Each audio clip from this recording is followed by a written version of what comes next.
խնդրահարույց կլինեին ու լուրջ քննարկման նյութ կդառնային մի պարագայում, եթե նման տեսակետներ ասած լիներ միայն Հայաստանի Հանրապետության վարչապետը, բայց նախկին սովետական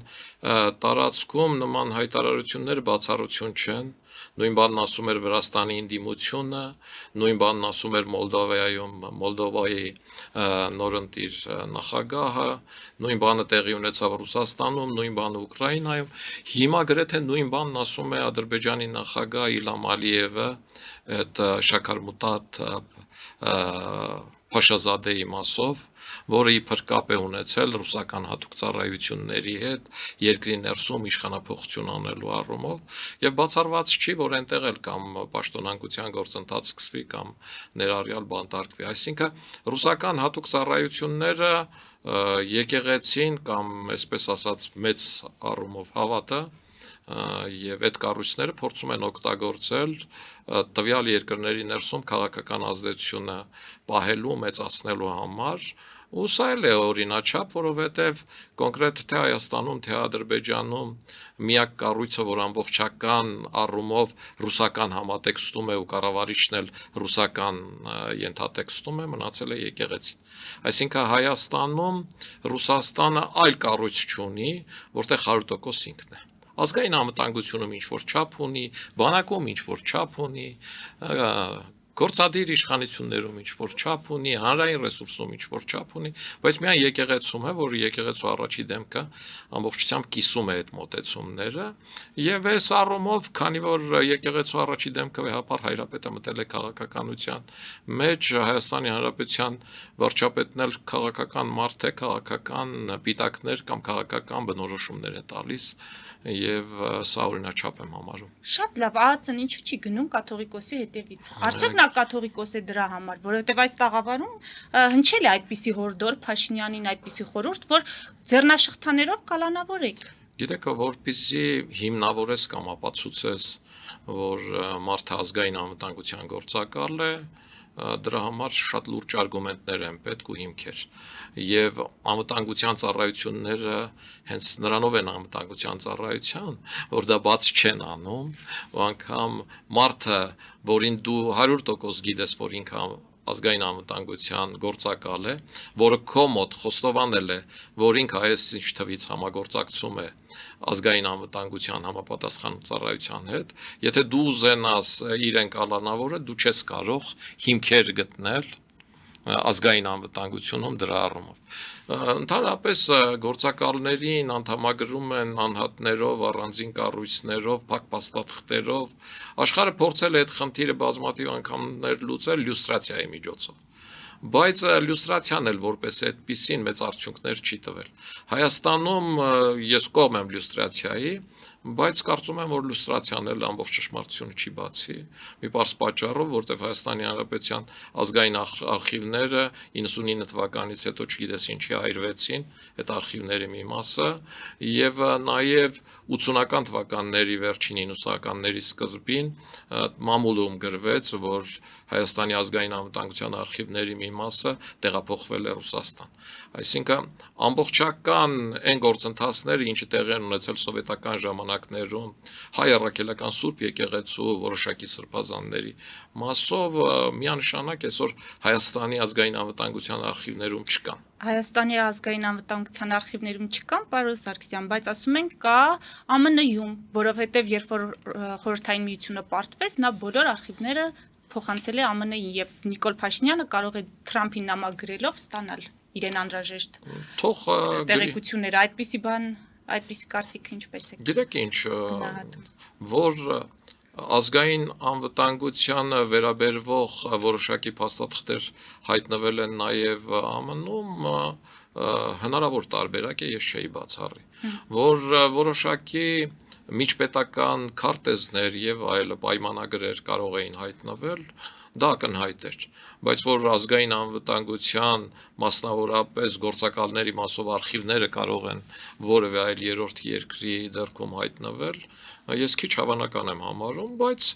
թող Նիկոլ Փաշինյանը դիմի, որովհետեւ ինքն է ասում, որ չի ուզում լեյտենանտի լեյտենանտի ենթարկող կաթողիկոս ունենալ, դրա համար ինքը երևի հիմք է ընդունում են, որ Հայաստանի Հանրապետությունում հայ առաքելական Սուրբ եկեղեցին հիմնականում օգտագործում է այն մոտեցումները եւ այն բառամթերքը, ինչ օգտագործում է Ռուսաստանի Դաշնության արտգործնախարարը, նրա մամուլի խոսնակը, նրա նախագահը, սրանից եզրակացություն անելով քաղաքական ենթադրություն է անում, սեփական կարծիք է ասում, ինչը քաղաքականության մեջ բնորոշ բան է։ Եվ այս համատեքստում ես կողմնակից չեմ, որ դատական հայցեր են ներկայացնում, ասում են դե գնա ապացուցի։ Քաղաքական ենթադրությունն է, ու դա է պատճառը, որ նույնիսկ ինձ շատ կոպիտ վիրավորողներին ես առ այսօր երբեք որևէ մամուլի միջոցի կամ որևէ ընդդիմադիրի, ինչքան էլ գործընկերներս հորդորել են դատի տալ, դատի չեմ տվել ու չեմ տալ։ Պարոն Սարգսյան, ասում են այն, ինչ մենք տեսնում ենք հոգևորականություն, իշխանություն այս առճակատման վերին հատվածում, իրականում շատ խորքային գործընթացի տրամաբանության մեջ է, մասնավորապես առ այն, որ տարածաշրջանում նայողն է փոխվել եւ տեղի ունենում հանձնման ընդունման գործընթաց եւ ընդունողը տվյալ դեպքում Թուրքիան է, հետեւաբար Ռուսաստանին հարող ոչ միայն քաղաքական գործիչները, քաղաքական ուժերի ներկայացուցիչները, այլև հոգևորականները այսպես ընդդիմանում են այդ հանձնման ընդունման գործընթացին։ Ավելի մեծ մասշտաբով նայել այս ամենին եւ այս պնդումները ինչպես կգնահատեք օբյեկտիվության առումով։ Օբյեկտիվության առումով հետեւյալն է, եթե տարածաշրջանում նայողը Թուրքիան լիներ, ապա մենք Մեղրիում կունենայինք միջանցք նոյեմբերի 9-ի 9-րդ կետով, որովհետև Թուրքիան, Ռուսաստանը եւ Ադրբեջանը մշտապես պնդել են, որ լավագույն հարթակը Մոսկվան է եւ իրենց պետք է այդ միջանցքը։ Եվ եթե նայողը իրենք լինեին, Ռուսաստանն էլ այսքան թույլ լիներ, այդ միջանցքը իրենք կբացեին ուժով։ Ով խանգարեց իրենց 2020 թվականին պատերազմից հետո այդ միջանցքը բացել, 2021 թվականին, 2023 թվականին Լեռնային Ղարաբաղի մեր քույրերին ու եղբայրներին բռնի տեղահանումից հետո իրանք ուղիղ պատրաստվել էին արդեն մեկ շաբաթյա օպերացիայով կտրել այդ միջանցքը եւ Ռուսաստանը բացարձակ են կոշտ հայտարարություններին, ինչ որ անում էր Իլհամ Ալիևը կամ Էրդողանի արտգործնախարարը, չէր ասում, որ մենք դեմ ենք այդ մեր ռազմավարական գործընկերն է, որ իրենք ասում էին, որ երկաթե բռունցքով կբացանք այդ միջանցքը, եթե չհամաձայնվեք, չէ՞։ Այսինքն իրենք թելում էին նույն Ռուսաստանի թելը, եւ ով էր որ թույլ չտվեց։ Ձեր բնութագրմամբ կամ ձեր նշած մարդկանց բնութագրմամբ տարածաշրջանի նոր նայողը Միացյալ Նահանգները, ով Միացյալ Նահանգների փոխպետ քարտուղարի բերանով հայտարարեց, որ եթե դուք գնաք նման քայլի, ապա Միացյալ Նահանգները կօգտագործի իր ողջ գործիքակազմը եւ միանգամից բոլորը լռեցին։ Տարածաշրջանում վաղուց Թուրքիան ու Ռուսաստանը չեն։ Այդ մարդիկ մոլորության մեջ են եւ մնացել են 19-րդ դարում։ Տարածաշրջանում վաղուց Միացյալ Նահանգներն։ Տեսեք, Միացյալ Նահանգները ցանկացավ եւ ռմբակոծեց Իրանը։ Եվ ինչ արեց Թուրքիան։ Բացի հայտարարություններից կամ Ռուսաստանը, որ այսօր Իրանն էլ բողոքում է, որ ոչնչով չեն օգնել իրենքեր։ Բացի հայտարարություններից ոչ մի բան։ Ոչ էլ կարող էին անել։ Միացյալ Նահանգները ցանկացավ եւ ռմբակոծեց Իրանը։ Եվ Թուրքիայի ու Ռուսաստանի կարծիքը ընդհանրապես հաշվի չառավ այդ տարածաշրջանի նայողների։ Միացյալ Նահանգները ցանկացավ Լեռնային Ղարաբաղի հարցը լուծել, Իլհամ Ալիևին եւ Նիկոլ Փաշինյանին հրավիրեց Վաշինգտոն։ Եվ ինչ արեցին։ Երկուսն էլ մեծ ուրախությամբ։ Արագության մեջ անմիջապես գնացին Վաշինգտոն։ Այդ նույն Ռուսաստանը, այդ նույն Թուրքիան ինչքան անգամներ են ուզեցել այդ խնդիրը իրենց հարթությունում լուծել։ Մատերի վրա հաշվելու չի, բա ինչի չեն գնացել։ Որովհետև թե Նիկոլ Փաշինյանը, թե Իլհամ Ալիևը հասկացել են, որ տարածաշրջանում այդ կոպիտ ձևավորմամբ նոր նայող կա ու ազդեցությունը մեծ է։ Գնացին եւ ոչ թե Բայց ի տարբերություն Նիկոլ Փաշինյանի ներեցեք, որ ընդհատում են։ Ալիևը այնտեղ ավելին ստացավ, քան Փաշինյանը։ Փաշինյանը միայն իր ներքաղաքական խնդիրները լուծեց, ստացավ այդ հավաստիացումը, որ խաղաղություն է լինելու։ Ես չեմ կիսում այդ մոտեցումը, որ Ալիևը ավելին ստացավ, եւ ընդհանրապես մենք ինչի ենք զգտում։ Այս 2020 թվականից հետո առաջին ձմեռն է, որ ձմռան սկզբին չեն սկսում խոսակցությունները, որ գարնանը պատերազմ է լինելու ու Մեղրին կիսելու է։ Մենք ստացանք հստակ մի բան, որի անունը խաղաղություն է։ կամ գոնե ժամանակավոր խաղաղություն, որի ընթացքում կարող ենք ոտքի կանգնել։ Մենք ստացանք ապագայում զարգացման լուրջ հեռանկար։ Նոր ժամանակակից տեխնոլոգիաների, կիսահաղորդիչ սարքավորումների, միջուկային էներգետիկայի, կապսուլային ատոմակայաններ ունենալու, մենք ունեցանք Հայաստան Nvidia-ի մուտքի, մենք ունեցանք Հայաստան գալու Արարատյան դաշտավայրի տեղեկատվական կենտրոն ունենալու ծրագրի, մենք ունեցանք հնարավորություն Հայաստանը միջին միջանցքի մաս դարձնելու եւ տարանցիկ երկիր դառնալու։ Այսօր վրացիները բողոքում են, Իրանը բողոքում է, ինչի, որովհետեւ Վրաստանը կորցնում է իր ապրանքաշրջանառության 20%-ը, որը մեր հաշվին է արել, քանի որ մենք փակ ենք եղել։ Իսկ Իրանը կորցնում է իր ապրանքաշրջանառության 50%-ից ավելին, որը մեր հաշվին է արել։ Բոլորին ձեռնատու է, որ մենք փակ մնանք։ Այդ մարդիկ, ովքեր ասում են, այ շահեց Իլհամ Ալիևը, իսկ ինչ շահեց Իլհամ Ալիևը։ Իլհամ Ալիևը պատերազմում շահել էր։ 26 տարի էլ մենք էինք պատերազմում շահել։ Այդ շահացի արդյունքները մենք ինչ էինք արել։ Գույք պարտքի դիմաց էինք դրել, երկիրն էինք թալանել, մտել էինք մի ուղու մեջ, որտեղ Բաքվում թե էինք խմում ամեն տոնակատարության օր, չգիտեմ, շքերթներ էինք անում, էս էինք անում մենք։ Ադրբեջանը այդ խաղաղությունն օգտագործում էր։ Օգտագործում էր Բաքու-Ջեհյան կառուցելով, օգտագործում էր երկաթգիծ կառուցելով, օգտագործեց, արդյունքում հարստացավ։ Հիմա մենք ստացել ենք հնարավորություն, որ կարող ենք օգտագործել մեր բնական ռեսուրսները, ջրային, մետաղական, կիսահաղորդիչների, գիտական։ Մենք ստացել ենք հնարավորություն, որ կարող ենք օգտագործել մեր ճանապարհային ռեսուրսները, լոգիստիկ ռեսուրսները, ու մենք ոչինչ չենք ստացել, ըստ այդ մարդկանց, ու Իլհամ Ալիևը ստացել է, հաղթել է պատերազմում, ստացել է։ Կարողանայինք չպարտվել, չստանար։ Կարողանայինք ստատուս քվոն պահել, չստանար։ Իսկ ինչի չկարողացանք ստատուս քվոն պահել։ Որտեվ հույսներս դրել էինք, որ Ռուսաստանն է այդ ստատուս քվոն պահելու, որովհետև Ռուսաստանին ձեռնատու չի Լեռնային Ղարաբաղը տալ, որտեվ ինքը այս տարածաշրջանից չի հեռանա, հետևաբար ջահանդամը թե Ադրբեջանին զենք չի վաճառում։ Ու չէին մտածել որևէ մեկը, այն մեղրիով բանակցողները, որ Ռուսաստանը կարող է Լեռնային Ղարաբաղը տալ, փոխարենը գալ նստել Մեղրիում։ Ու այդ կերպ ազդեցություն ունենալ թե Թուրքիայի, թե Ադրբեջանի, թե Հայաստանի վրա։ Եվ Ռուսաստանը դա էլ արեց։ Այս էր խնդիրը։ Այ այդքան կարճ են հաշվել իրենք։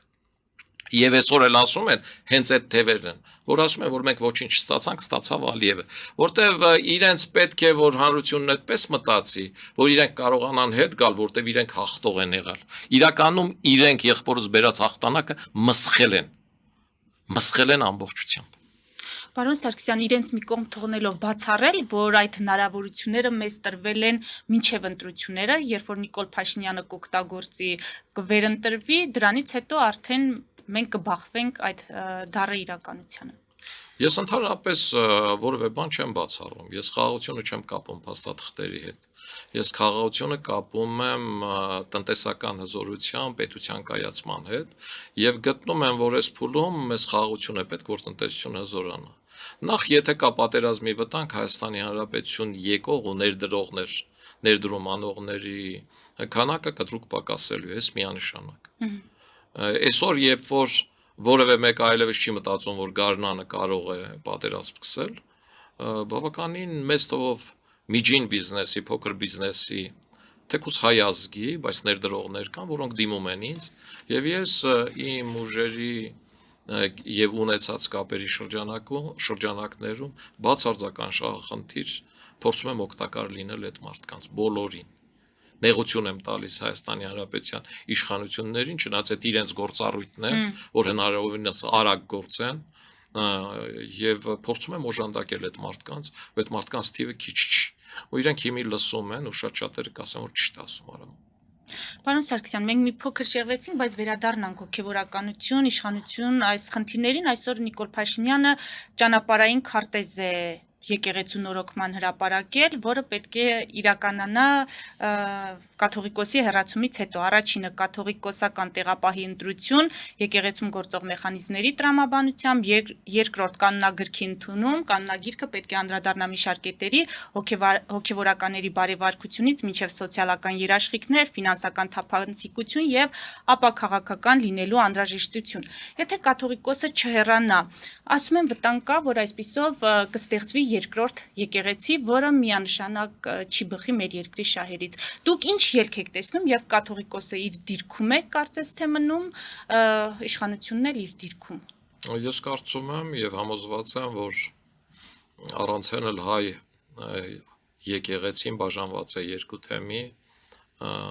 էջմիածնական թեմի եւ կիլիկիո թեմի եւ չի կարող նոր թեմ առաջանալ, ընդհանրապես մենք պետք է մտածենք, որ եկեղեցին միավորվի կիլիկիո թեմն էլ ինչ է նշանակում երկու կաթողիկոս ունենալ առաքելական, այդ սովետական միության ժամանակներում արվեց, երբ որ համարեցին, որ սովետական միության, սովետական Հայաստանի Հանրապետության կաթողիկոսները Կրեմլի դրածոներ են, դրա համար ոչ Կրեմլի դրածո կաթողիկոս ընտրվեց Կիլիկիայում։ Հիմա Հայաստանի Հանրապետությունը անկախ է, ու քանի որ անկախ է, եկեղեցիները կարող են միանալ ու պետք չէ թորներից կախվել։ Ինչ վերաբերվում է Նիկոլ Փաշինյանի մոտեցումներին, ինքը այդ մոտեցումները հայտնում է որպես հայ առաքելական եկեղեցու հետևորդ,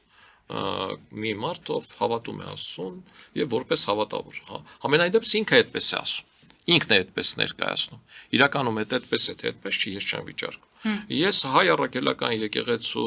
հետևորդ Նիկոլ Փաշինյանի այդ մոտեցումները չեմ կիսում։ Չեմ կիսում եկեղեցում դրոշներ դնելու մոտեցումները, որտեղ այլ մոտեցում ունեմ։ Չեմ կիսում եկեղեցու կանոնագրքին խառնվելու մոտեցումները։ Ես համարում եմ, որ հայ առաքելական եկեղեցին լուրջ բարեփոխումների խնդիր ունի եւ այսօրվա իր հիմնական խնդիրները այդ կուսակրոնություն եւ այլը, այդ բարեփոխումները չանելու արդյունք են, եթե իրենք արած լինեին, այդքան էլ խոցելի չէին լինի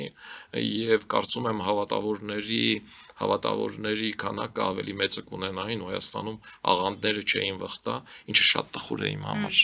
որոնց դեմ կարծես ավելի շատ ես եմ պայքարում սովորական հայ առաքելական եկեղեցու հետևորդս, քան հայ առաքելական եկեղեցին ինքը։ Իմ համար միևնույն է, չգիտեմ, պատարակի ժամանակ կհնչեցվի Վեհափառ Հայրապետի անունը, թե չի հնչեցվի։ Ես գնում եմ եկեղեցի Աստծու հետ շփվելու ու հնչեցվում է այդ անունը, թե չի հնչեցվում, դրանից իմ հավատը ոչ ավելանում, ոչ փոքրանում է։ Առավել եւս, երբ որ քրիստոնեությունն ասում է, որ մենք պիտի աղոթենք նաև մեր թշնամիների բարեկեցության համար։ Եվ եթե անգամ հայ առաքելական Սուրբ եկեղեցու Վեհափառ Հայրապետը մրցակից է, դա չի նշանակում, որ իր անունը պիտի չհնչեցվի։ Ինչ եմ ես կարծում, որ քրիստոնեությունը շատ ուժեղ հավատք է, որովհետև եթե քո թշնամին բարեկեցության մեջ է, ինքը վայելում է կյանք ու քեզ վատություն չի անում, այնպես որ ես էլ իմ թշնամիներին ուզում եմ, որ լավ լինեն, երջանիկ լինեն, հիանան Աստծո տված կյանքով, աշխարհով, զբաղվեն իրենք իրենց զավակներով ու ինձ հանգիստ թողեն։